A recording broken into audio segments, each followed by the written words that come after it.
I'm Kristen Marchak, and in this video I'll be exploring the varying demographics of Philadelphia, Pennsylvania, comparing the 1930s to present day. I've chosen this city for its rich historical significance and because it's the nearest city to my home for which the HOLC data is available. In the 1930s, Center City, Philadelphia thrived as a diverse and historically rich urban center with iconic landmarks like City Hall and Independence Hall. It was a bustling industrial and commercial hub, thanks to a thriving manufacturing sector and strategic transportation connections. The city's population grew significantly, driven by the Great Migration, but it also faced economic challenges during the Great Depression, leading to widespread unemployment and exacerbating issues of segregation and redlining. Here, I've uploaded an image from the University of Richmond's website. I will use this image to discuss the HOLC map of 1930, which employs a color-coded system to indicate the mortgage security of various areas. In this specific map for Philadelphia, the color codes are as follows. Green designates A, first-grade areas, most desirable. Blue designates B, second-grade areas. Yellow designates C, third-grade areas. And red designates D, fourth-grade areas, least desirable or hazardous areas. In the second image, you can observe a map illustrating Center City, Philadelphia, along with its 5 closest neighboring areas where the Homeowners Loan Corporation, HOLC, employed the practice of redlining. And within the next slides, I will be comparing the demographic data made by HOLC maps in the 1930s, specifically 1937, to today's demographics of Philadelphia. It's noteworthy that according to the HOLC map, all these specific areas were classified as D-grade regions, except for a singular exception that received a C-grade classification. It's important to note that redlining was a discriminatory practice that emerged in the U.S. during the 1930s and persisted for many years. This practice involved systematically denying or restricting financial services, particularly mortgage loans, to residents of specific neighborhoods or communities, primarily based on their racial or ethnic composition. Now let's explore Section D14 in Philadelphia as it stood in 1937. Originally part of Philadelphia, this area is known as North Central Philadelphia, which is near Temple University today. So demographics, D14 faced pronounced obsolescence with notable concentration of African-American residents and numerous properties condemned, which some were subjected to vandalism. Ethnic composition of the population was a diverse mix, including 50% foreign-born residents, 40% African-American, and 10% white population. Economic status, which was considered poor fourth-grade section. Housing, there was limited room for new construction, and many properties were condemned or vandalized. Infrastructure, they had efficient transportation, abundant educational facilities, and a thriving business environment. Income range between $800 to $1,500. Age range was between 40 to 80 years old. Occupation, the primary occupation was labor, with many engaged in mill work. Housing market, there was a strong demand for rentals, but the market for home sales were weak, with approximately 15 homeowners. Social assistance, they had a significant number of families in need of relief. D15, this area at the time was just known as Philadelphia, but now is referred to as Old City. Demographics, it faced high obsolescence, with a significant presence of both foreign-born and African-American residents. Ethnic composition, the population was predominantly comprised of lower-class Jewish, Polish, Lithuanian, and Slovak communities, consisting of 40% foreign-born population. Additionally, there was a 5% African-American population, so essentially this area was very foreign. Economic status, this area was classified as poor fourth grade. Housing market, the housing market was notably deficient, with business mainly concentrated on Germantown Ave and Girard Ave. Infrastructure, the area had adequate transportation facilities, including buses and sufficient number of educational institutions. Income range, the average annual family income ranged from $800 to $1,500. Age range, age between 40 to 80 years old.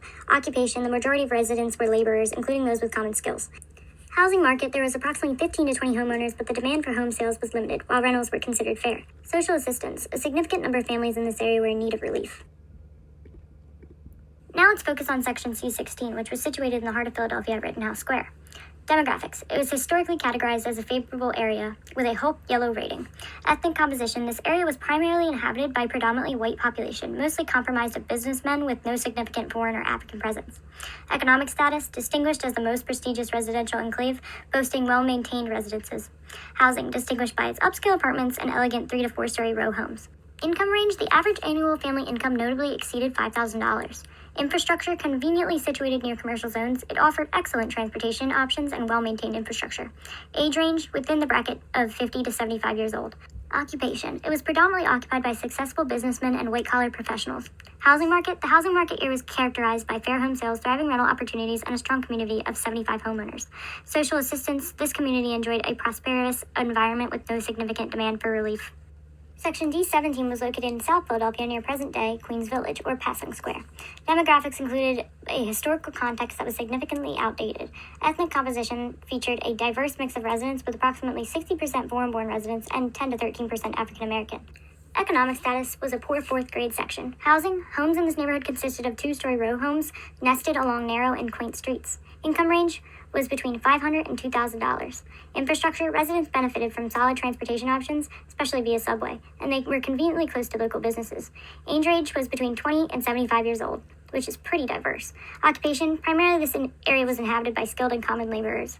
Housing market. New house sales were limited to original area residents, but there was good demand in the rental market and fair sales demand. Area was supported by 30 to 35 homeowners. Social assistance. It was witnessed heavy demand for relief, with numerous families in need. Let's compare the demographic profiles of Center City, Philadelphia areas from the 1930s to today. We previously explored sections D14, D15, C16, and D17 using HOLC maps from 1930. While these areas were considered hazardous, with one receiving a yellow rating, Philadelphia has evolved significantly. Challenges remain, including crime and darker red areas as seen in the second image, but many neighborhoods now thrive with diverse cultures, businesses, and vibrant nightlife. Remember to note that although segregation is a thing of the past, the legacy of systematic racism still influences our understanding of race. I'll now analyze today's demographics, considering how perceptions of race has changed and continue to shape our communities. Here are some contemporary images of Center City, Philly, emphasizing the enduring presence of City Hall and many diverse transportation options. While some homes retain the 1930s architectural style, modern apartment complexes have transformed the cityscape. It's essential to recognize that despite the thriving areas, many neighborhoods still require affordable housing. Additionally, 1 in 4 adults in Philadelphia are enrolled in Medicaid relief programs, and 1.9 million people in Pennsylvania rely on SNAP benefits for assistance. Now let's look around North Central or popular Philly today, or section D14 on HOLC maps. Note that a lot of this data used was captured during 2021 and found through citydata.com, niche.com, and Zillow. Some areas may exhibit signs of vandalism and crime, and certain neighborhoods might be considered outdated. But as you get closer to Center City or Temple University, you'll notice improvements in the living environment. The population here is a very rich mix, and the economic conditions vary across the area. Some neighborhoods face challenges with approximately 14.3% of residents living in poverty. In contrast, other areas enjoy more favorable economic circumstances. The housing landscape offers numerous apartments for rent, homes available for purchase, and a significant number of homeowners. However, it's essential to acknowledge the pressing issue of affordable housing shortage. Residents in this area typically earn annual incomes ranging from $38,000 to $80,000. Monthly rentals span from $700 to $6,000. The overall infrastructure is well maintained, although there may be pockets that require repairs or updates. Population here is primarily concentrated in the age bracket of 18 to 45 years old, and labor roles are prevalent among the workforce, contributing to the city's dynamic labor market.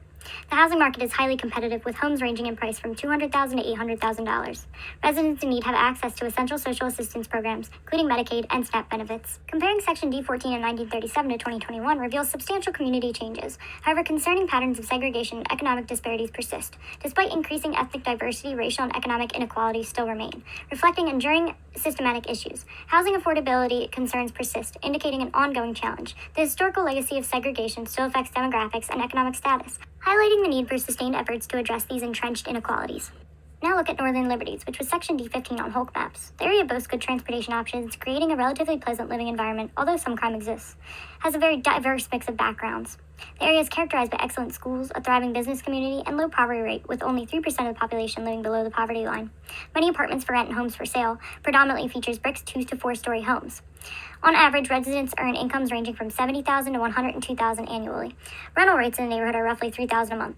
The neighborhood enjoys well-maintained infrastructure, contributing to its overall attractiveness. The majority of residents fall within the age bracket of 25 to 35 years old. The area hosts a diverse workforce, including entrepreneurs, employees of private companies, and government institution staff. The housing market is competitive with high demand. However, it is still affected by the ongoing issue of affordable housing shortages. The neighborhood's thriving economic condition means that social assistance is not as frequently required in this area. Section D15, marked by obsolescence and mostly foreign-born African-American population, contrasts sharply with today's diverse and economically promising old city with upgraded infrastructure. The shift from a struggling housing market to a thriving one with housing options and a younger demographic shows significant positive changes. The decreased reliance on social assistance in Old City reflects improved economic conditions. Let's turn our attention to Rittenhouse Square, which corresponds to Section C16 on HOLC maps. This particular section has consistently maintained a positive reputation since 1930. Rittenhouse Square boasts outstanding transportation accessibility, and everything you need is within walking distance, making it primarily a business-centric area. The population is mostly white at 54.2%, Asian at 22%, African at 9.3%, Hispanic at 3%, and other at 11.6%, contributing to the area's vibrant diversity. The economic status is prosperous, with only 16.1% of residents falling below the poverty level. The real estate market in Rittenhouse leans towards a higher end, with home prices ranging from $600,000 to a staggering $700 million.